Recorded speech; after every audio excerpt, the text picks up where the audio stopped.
All right, guys, welcome back to some indoor teachings. We're inside the center here in Hodinöhsö, and we're going to talk about making a snow snake. They're challenging, they're fun to build.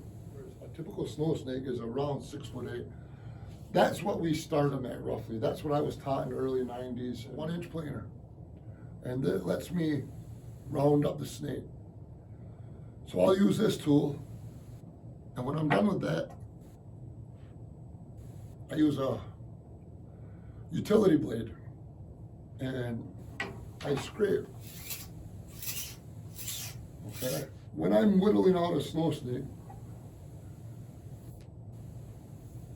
you can see how the grain is set in it. It's sitting on the top of it. Well, if I spun it over, that grain is also on the bottom side. See those little.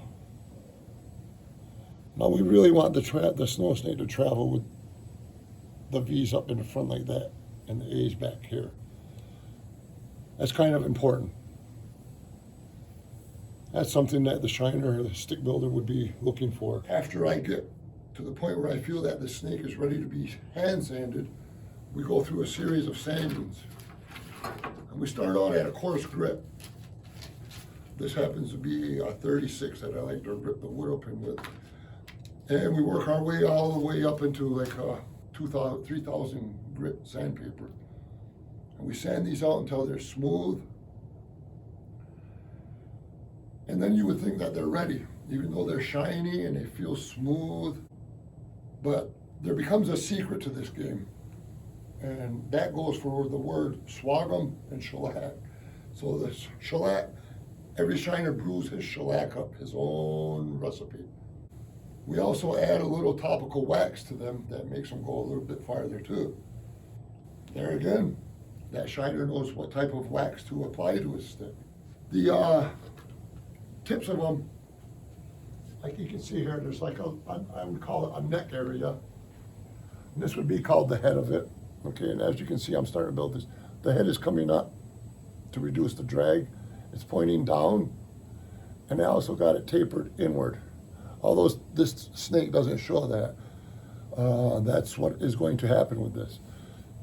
Then we notch out the top. Just get it nice and clean. And what's going to happen is we're going to heat up lead or pewter and pour it.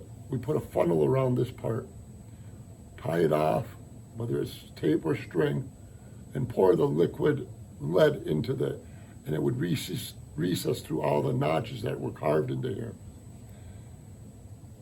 Tap on it a little bit so that all the lead recedes down to the bottom part. Put it to the side, let it cool for a minute, and then you can take the paper funnel off and see if it took.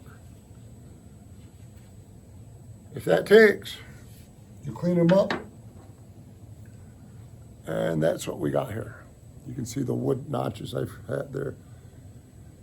And that's where the funnel kept everything tight to those windows. So, with all that being said, you got a nice balanced snake.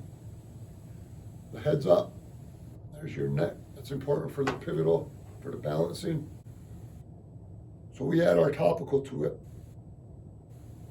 And they shine, they're beautiful. They're ready for the game.